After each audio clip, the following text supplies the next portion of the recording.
Well, hello there. Today I've decided to dive back into the world of Spider-Man games one more time. I've already covered every single mobile Spider-Man video game ever, so I thought it's time to rank up.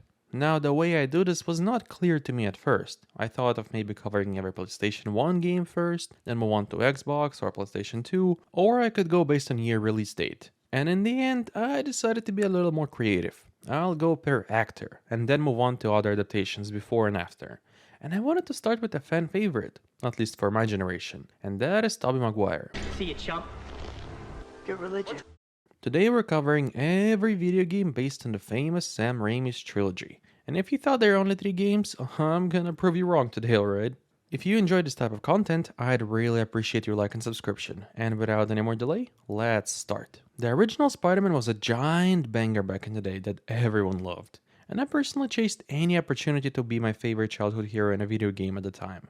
And the first game a lot of people got to play was a title simply called Spider-Man the Movie. Now the game came in 2 versions, a big boy for modern consoles and a small boy for handheld consoles. I want to start with the little guy, as things are pretty simple here. Spider-Man can run, jump, wall crawl, and swing forward. Attacking is pretty straightforward. We have a single ground combo, web shooters, and you can attack mid-jump, which helps with later bosses like Vulture. The plot itself honestly has almost nothing in common with the movie. We basically move from level to level and fight normal thugs up until a boss, and then do the same thing with the next one. But there are a couple notable things I mentioned, and I want to talk about them. First up, you're able to shoot web into a certain direction, and if web touches something, you're able to fly to that point. And I like it because you gotta have some aerial awareness already, and you can't just attach web to the sky and fly with that. Uncle Ben is not gonna hold your web here, and I guess that's notable. In the end, Peter defeats Goblin, of course, but instead of feeling a little guilty and carrying his body back to Harry, he just lets that corpse fly all the way up the building. To hell with him, and goes back to MJ for some affection right after. Overall, the game takes about 2 hours to beat and quite honestly just mid by today's standards. A little better than most Spider-Man mobile games at the time I'd say, but I would not recommend it. Now moving on to something I'm actually very interested in, the Spider-Man the movie on the big consoles. And this game blew my mind up at the time, and that was because of one simple reason. You can play as Green Goblin here, like holy. I always wanted to play as Green Goblin. More than that, you can play as Spider, bowling game. Alright, I'm jumping a little too far. Let's get back to the basics first. The game follows the movie plot a bit closer than the previous one, but it adds a lot more in between, including new villains and new set locations. In particular, we have Shocker, Vulture, and Scorpion. Tobey Maguire is also here to reprise his role, and he's as good as ever. My Uncle Ben and Aunt May raised me like a son. They never had much money, though. The fight promoter cheated me. Suspect believed to be a member of the Skulls gang. Yeah, the man definitely sounds a bit nonchalant after his uncle's death, but honestly, I just love the nostalgia it gives. Long story short, Spider-Man goes after his uncle's killer for vengeance, then he gets to save a subway station and stop a robbery by Shocker. After which he finds and defeats Vulture, and then he chases and stops Scorpion too. Finally, once all side quests are done with, Norman decides to suit up and we get the actual movie plot. Can't fire me! I built this company! How dare they!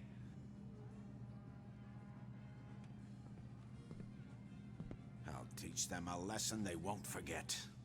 The game then reprises some of the more popular moments from the movie, of course, and it all goes back to the ending you all know. That's right, Peter and MJ make out on top of Norman Osborn's corpse. Just like the movies. Alright, all jokes aside, playing the game now I can definitely feel its age. Swinging in here is held by Uncle Ben. There's like 3 combos overall you can perform on enemies. There's a special move where Peter makes a spider nest and blows it up on his enemies. I always found this move a bit weird, I had no idea where they got it from. The game itself feels a little clunky too. I often get lost in controls and I'm not sure how to dodge certain attacks one after the other, but quite honestly, for a 2002 game, this was still a banger. What made this game special for me though, even though I played it after Spider-Man 2, was all the fun secret junk this game hides from you initially. There are multiple bonus training modes, you can unlock a cool special costume from both the movies and comics, and of course the big banger of playing the game as Green Goblin. This secret mode follows up right after the main story ends. This is Harry in a goblin suit deciding to find his father's killer and get his revenge.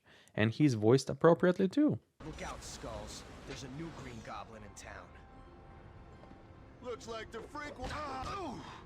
And even though Harry's normal attacks are the same as Spider-Man, he has a super speed run, and he has a glider with multiple new attacks that sometimes make dealing with certain enemies extremely easy. Why is Harry in a goblin suit, you might ask? Well, the second movie did not come out yet, and developers got creative. This is how they saw the sequel, I guess. Regardless of the negative stuff I mentioned before, the game was very creative for its time and extremely fun to play. Would I recommend it now? Maybe. If you have nostalgia for it like me, it's a nice little tie-in that adds to your movie experience, and I loved it at the time. Now moving on, and as you may know, by some crazy miracle we hit peak, because it's 2004, and Spider-Man 2 video game comes out. Hey there, Spider-Man. Looking sharp as always. All right, listen up, Fancy Pants. Let's run through the basics just in case you're not that bright. No offense. Oh yes, Spider-Man 2 for Windows. This was such a banger. Hitting little webs in the skies to fly, pressing left click non-stop to hit one enemy at a time. Oh my, this was so... Okay, I'm joking. This is not the best Spider-Man 2 video game, but it is a Spider-Man 2 game, so I have to cover it. Believe it or not, this was the first superhero game I have ever played in my life. I did not know at the time how much it was clowned on and how hard console players laughed at it, playing their superior versions on PS2s, Xboxes, and GameCubes. No, I had no internet, and a CD of this game on an old Pentium PC. And when I was a kid, I liked my humble beginnings, and I liked my humble Spider-Man video game. But I cannot defend it. The game is divided into multiple closed-off levels, with a lot of invisible walls. You can only web swing if there is a web sign in the sky. Hitting enemies is done by simply pressing left click. Granted, there's a jumping attack as well, but that's as far as your combos go. When you defeat multiple opponents in a row, you become negative for some reason. And with that, you can insta-knock out enemies. And that's it, really. The game's plot starts immediately from when Ogg becomes a supervillain, and from there Spider-Man just kinda goes around the city defeating enemies, stopping prison heists and crimes. Other than Doc Ock, the game also has Mysterio, Rhino, and Puma of all people. At the time I thought this guy must be a big deal to make it into a Spider-Man game. Regardless, the only way you'd be able to like this game is if you played as a kid, and had no console at the time. There is no defending it, and it's surprising that it was even made in the first place. I, however, cannot help but feel nostalgia for it. Over the years, I go back to it from time to time to feel the good old times again, especially with this guy in the beginning. You see that arrow-shaped arrow over your head? Yeah, the arrow? Yeah, that one. There, the arrow. Right. Moving on, we have just a couple more versions of this game that all came out in the same year and are a bit smaller. First up, we have a PSP version, and it was slightly bigger step up in my eyes because I could play this in school, right? This game is basically the developers taking the 2002 PS2 Spider-Man, lowering the scope, quality, FPS a little bit, and plugging Spider-Man 2's story into it. Like literally, I'm playing this right after the first one, and it feels very similar. The swinging, the moving, the jumping, physics, everything was taken from the first game. Even some of the locations are basically from that too. Like the bridge we just saw during the goblin fight, like the exact same location, it's here as well. No shame at all, bro. Now as to what's improved, the attack animation has changed a bit, you know. It seems to me they added more combos I can use and purchase from the store, so there might be a bit more variation to combat, which I appreciate. Also, some of the original locations I see here are pretty unique, like Mysterio's Antique Museum and me having to fight zombie robots. Pretty cool. But another annoying thing I noticed was the lack of free camera. Like, I often find myself getting stuck in a room because I just can't turn my head. And that's because the original PSP did not have a camera turning joystick, which severely limits your moveset. Moving from the gameplay, the story itself retells Spider-Man 2 once again, with a few new levels in between to show off Spider-Man's life a little more. Like there's a level where we raid a warehouse full of thugs and then accidentally cause a gas leak, which we immediately have to fix afterwards. Overall, the game is nothing special, but if you're a fan of the 2002 game based on the first movie and never played this one, you might want to try it out. It's basically a DLC for the first tie-in, but in form of a PSP game. Moving from PSP, we've also got Spider-Man 2 for GBA, and I'm not gonna lie, I won't stop here for much longer because it's basically the same game as the first movie. We have the exact same moveset, web flying, and attacking patterns. What's different is that the first level makes me deliver 5 pizzas. in a span of 7 goddamn minutes. And I'm not gonna lie, this was frustrating. I actually dropped the game because of this. Here's the thing, you cannot carry all of the pizzas with you. You have to bring them one at a time to each individual who ordered them, and then go back to get more. The game does not tell me where to go deliver those pizzas. And I just don't know where to go, and that honestly pissed me off because I killed a lot of time trying to figure out where to drop these pizzas. Oh, regardless though, if you enjoyed the first movie tie-in, this is basically a DLC. So if you liked it, this is just the same game but with a plot for the second movie. I personally prefer PSP. And just one more smaller brother for us to cover because at this time, Spider-Man games started coming out on NDS, and we get ourselves Spider-Man 2 here as well. It's basically an upgrade to graphics from GBA, and we now have a 3D model environment, but it's still a 2D side-scroller where we can once again shoot web, scroll, and throw punch. Almost makes me want to sleep. I didn't play this for long and I can't really recommend it. I always preferred the bigger versions of the games, but I had to mention it. Whew, alright, we finally climbed the mountain, and now we have what might possibly be the best game in today's video. Spider-Man 2 for PS2, Xbox, and GameCube. With great power comes great responsibility. No matter how much I might wish things were different, there's only one Spider-Man. Now, what's funny to me is the fact that when I got PS2 and saw this game in the store, I thought to myself, I've already played this on Windows, I won't touch it. Until one day, like a year later, I saw my friend play it and I had a cultural shock. Holy, we have a GTA Spider-Man. I immediately got the game and was probably playing it for a whole week straight. And what else can I say really? If you played it before, you know it's good. Well, at least for its time. First up, we've got a real open world, finally, with lots of side activities that add quite a bit to the length of the game. Second, we've got an actually good web swinging. No more attaching to the sky, we need a building if we want to fly. Third, combos can go somewhat deep and lots of new moves can be unlocked. My favorite part of the gameplay is the ragdoll and how everything flies around whenever you knock it down. And finally, the plot of the original movie is once again expanded with lots of interesting stories, including new villains, with regulars like Rhino and Mysterio, but we've also got a Black Cat here this time, alright? The amount of things I loved about this game at the time is hard to describe. I love that we get to play as Peter Parker sometimes, and actually be out of Spider-Man persona for a little. I love that there is a dodge mechanic and we can time it correctly and perform a counterattack. I love the fact that we have to go to an actual store to buy upgrades. I love a lot of things about this game. It's great. But let's be honest here, nothing's perfect. And playing this game again for the first time in like 15 years, I can see some flaws. First of all, the game stonewalls you from progressing the story in nearly every chapter, and it makes you go do all side stuff before you can play the story further. And it's fun at first, but these activities do become a little boring as it's very often just robberies and a car driving away. There are some more diverse ones, like saving a balloon for a child or saving construction workers, but the diversity is not that big. Second little problem is that after playing modern Insomnia games, flying does feel a little clunky now, I'm not gonna lie. Like I'm a little off balance all the time and not sure 100% if I can make a swift turn right or left. The game also severely lacks a zip button, and it's very noticeable during Black Cat chases when she legit jumps further than you, and you lack just a little distance to make that jump, and you know that a quick web zip would save the day for you, but it's just not there and you kinda just, fall down.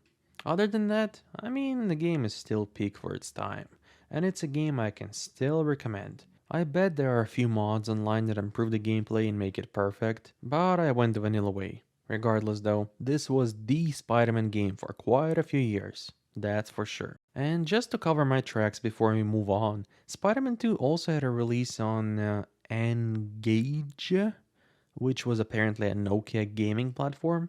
It was a platformer where you play as Spider-Man in both 3D and 2D levels. But okay, let's be honest here, I won't recommend this to anyone, but if you have one of those N-gauges, it's probably a neat little artifact for a collection, or maybe you can sell it, I don't know. Moving on, just 3 years later we get Spider-Man 3. Oh boy, movies used to come out very fast back then, huh? And believe it or not, there are even more versions of this game to cover this time. Gonna cry? Let's start from the top. We're wrapping up the GBA trilogy finally, and have the third and final game. which finally evolved. Spider-Man for the first time feels snappier, he is quick, attacks fast, climbs fast. There's a clear direction with where to go, unlike the second game, and overall, I gotta be honest, the third time was the charm. They finally got it here. This is a good tie-in game for GBA. The plot does not slow itself down as well with meaningless quests, as we get the plot going pretty much right away, with me fighting the new goblin in the second level and Sandman in the third. I'm not a big fan of portable games, I won't lie, but this is a decent grab, and I enjoyed it. If you have GBA, the third game is the one to play. Moving on, we have a slightly bigger brother on PSP, Wii, and PS2. All three are pretty much the same games, but some of them have lower res textures, some of them have higher res. In my opinion, PS2 had the best looking game, but it's up to debate. And to be quite honest with you, this was the only version of Spider-Man 3 I played as a kid. I had no idea there was a PC and PS3 version, so I have the most nostalgia for it. Let's go over it. First of all, the legendary narrator is back, and he is better than ever. What would Spider-Man be without his spider powers? I'll tell you, he'd be Man. Is that what you came here to play? Man 3?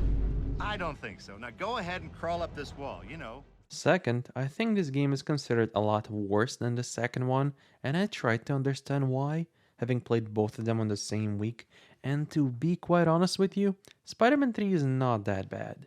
We do not have an insane fun ragdoll like in the second game, but we do have a lot more progression in the skill tree, and a whole new fighting style that comes with the black suit. While the original suit feels somewhat balanced and you need to know how to attack your enemy, black suit is just this fast, ravaging style that makes you want to rip everything to shreds, which I loved at the time. Overall, I found the combat a little less chaotic and more controlled as opposed to the second game, where I can literally predict how many hits I will always need to take down an enemy, while in the second game, I don't know, it always felt a little more crazy, but also more fun at the same time. Web swinging this time around also has a much more stable camera, and I once again feel a bit more in control here too. I don't know what it is, but it just feels a little more comfortable to play. They also added a zipping feature, which I love, finally. And look, hear me out. I'm not saying Spider-Man 3 on PS2 is better than Spider-Man 2. I am not. But I played this game like 18 years ago and I remember liking it. And I played it now again, and I still like it, at least in terms of gameplay. In terms of characters and story, there's really nothing different here. The story takes the plot of the movie and expands on it with new villains in between, but I'll talk about the plot in depth a little later. I did Google about the game a bit and read that it was heavily criticized for its bugs, but I did not encounter any in this day and age, so that might have been a big factor, I suppose. Overall, having played Spider-Man 3 on PS2, it's not too bad and fun experience in my opinion, and I can potentially even recommend it.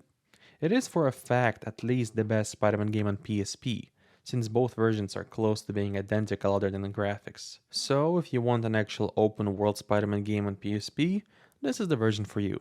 One gripe about the plot I have to mention, and this will play a role later, is the death of Harry Osborn. In the movie, it's this big emotional moment that had me dying when I was a kid, but in the game, Harry just casually flies into Sandman and blows up as the battle with Venom continues. That's it. Even as a kid, I was like, okay, will they really not address Harry's death afterwards? Just a happy little reunion, huh? Okay, you do you. Now, before we move to the main dish, there is one more version for us to cover, and this is an NDS version of Spider-Man 3, where you play a 2D side-scroller in a 3D environment, and I'm not a big fan. I played a tiny bit and realized I prefer PSP version pretty quickly. Most of the game feels like you're going through side quests, and I don't like the combat of swiping instead of pressing buttons, which they made a pretty big accent on here. The controls are somewhat ambitious, you could say though, because it's very different from other Spider-Man portable games at the time, so I can see why people would like it, but I'm not a big fan. Alright, it's time for us to wrap up and go for the final game. For the first time ever, I'm gonna be playing Spider-Man 3, the PC and PlayStation 3 versions.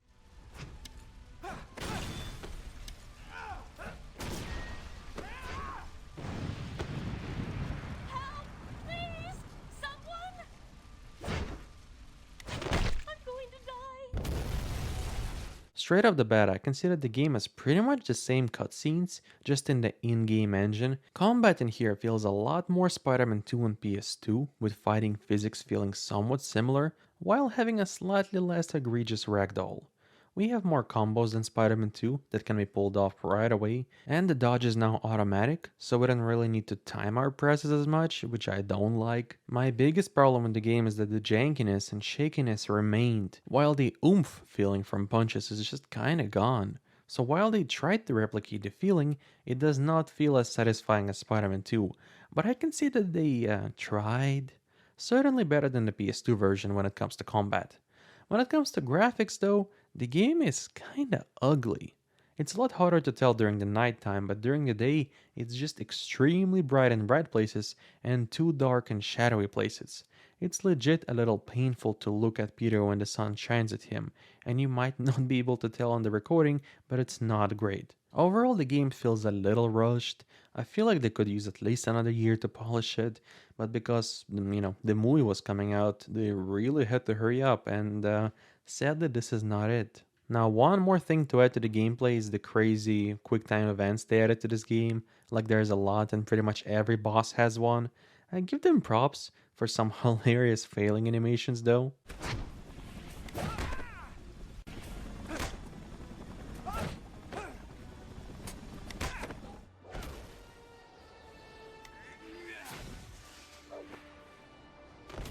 But they were very annoying for a lot of players, me included playing this right now, so they definitely make the experience even more mixed. Now that we got this out of the way, let's talk about the plot, since it's the same in all of the bigger versions. This new villain they introduce in the first multiple missions of the game, called Mad Bomber, really sucks, I won't lie. Like, it's just a guy with a crew who likes to plant explosives. Could they not make anything more interesting? Other than him, we also have Rhino, Lizard, and Craven for the 50th time.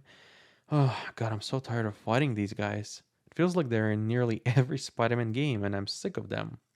The actual movie tie-in villains of course remain the same, being Venom, Sandman, and New Goblin. And the coolest thing is that you can play as one of them. That's right, New Goblin gameplay is back. And there is even a way to play as him in the open world. He has light and heavy attacks, ranged attack in form of throwing a bomb, and his glider is just a cherry on top with how fast he can go. I loved it. It's kinda nice how we get to play as both Green Goblins in this video game trilogy, even though technically they're both Harry Osborns. But there's another thing I want to talk about related to Harry Osborn here. Remember how in PS2 version Harry dies in a way that no one even noticed he existed? Well, in this game, he does not die at all. Venom punches him away mid-fight, and he never appears again, even though we just played as him. After Venom is impaled and dies from that, surprisingly, Peter just flies away, and we have a happy ending with Mary Jane, and that's it. While Harry is probably laying unconscious somewhere. Goblins just don't get treated with any respect in these games, huh? Anyways, the game is alright. If you really want to play it, you can play the PSP version or the PC version. PC version in particular has a lot of mods that fix the situation. There are a lot of bug fixes, a lot of reshades. So if you really want to play it, there is a way to improve your experience, thankfully. And with that, we're pretty much done. And what can I say? When it comes to the first movie, Spider-Man 2002 is definitely a standout. Not to the point of wanting to play it, but to the point if you feel nostalgia, I can recommend replaying it. For the second movie, Spider-Man 2 on consoles is the best game. Actually, of today's whole video probably. And even though I think it aged quite a bit, it's still a great game I enjoyed. Finally, Spider-Man 3. Even though disappointing, it's not as bad as it seems, and I actually like the PS2 and PSP versions the most. But that's because I'm biased. And that's actually it. If you enjoy my videos, please consider subscribing. I get a decent amount of views, but only like 2% of those viewers subscribe. A like will help a lot as well. As for my next video, I'm still playing through every Deadpool video game, and the new one is coming out in November, so that is when that video will be ready. See you next time. Bye bye.